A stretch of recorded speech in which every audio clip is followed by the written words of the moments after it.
Hey folks, welcome to the Cineshow Podcast. I'm Matt. Jamie can't be here for this one, but I have just been to our local Parkway cinema to see Dog Stars. This is what I thought. So it's a new movie from Ridley Scott, director of Alien, Masterpiece, Blade Runner, Ace, especially if you're a student and you're at university and other students say, what's your favourite film? Say Blade Runner, you'll be popular really quickly. Ridley Scott's not had a very good film really since The Martian, and you might argue The Martian was good because of the writing by Drew Goddard. So the basic story is, survivors of a ravaging super flu that's killed everybody who's not immune in the world in a post-apocalyptic world where we've been many times before in many different films.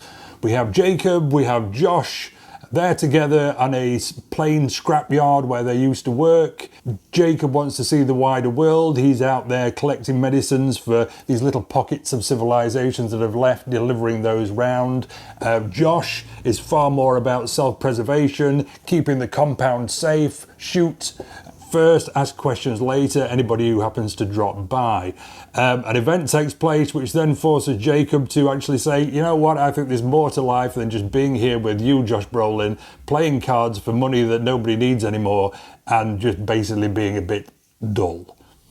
Off Jacob goes.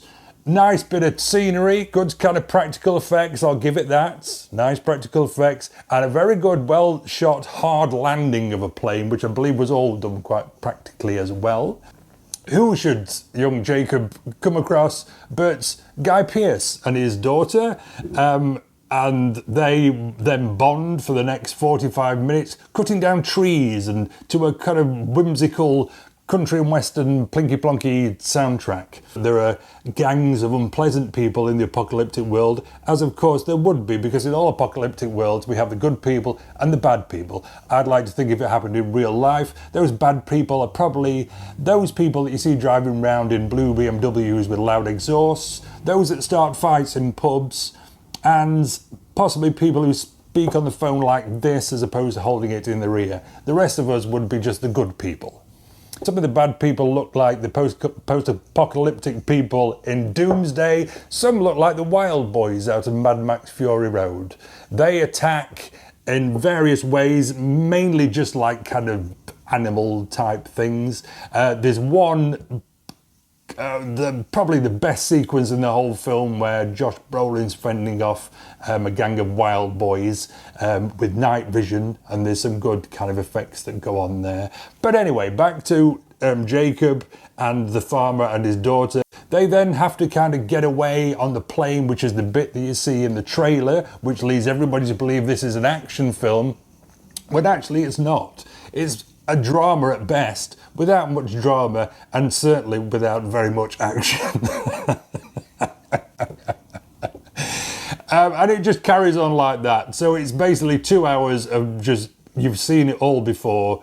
It's really dull, it's really slow. None of the characters have anything really to do. There's no great scenes of tension. The soundtrack's pretty poor. The good thing is the scenery. The good thing is the little yellow plane, which has been kind of forced into the trailer, even forced into the poster, and the dog. And just a spoiler, because I know people like to know what happens with dogs in film, the dog bloody dies again, and quite early on. Well, Hollywood, please stop making films where dogs die. It's not nice. People, yes. Old people, young people, no problem at all. But animals, leave the animals alive. Nobody wants to see them go. And I swear to God, if anything happens to that dog in the new trailer, Heart of the Beast, my goodness, I should be writing to people with some stern authority. So that's the Dog Stars. Take I Am Legend, take Little House on the Prairie, put them together, take out the best bits of I Am Legend, take out the best bits of Little House on the Prairie, and that's what you're left with. 2 hours of a bit of a snooze fest. I'm going to give it a 2 out of 5. Jamie's not here, but knowing my Jamie, he would probably also give it a similar score. So that's it from me, folks. See you for the next one. So long.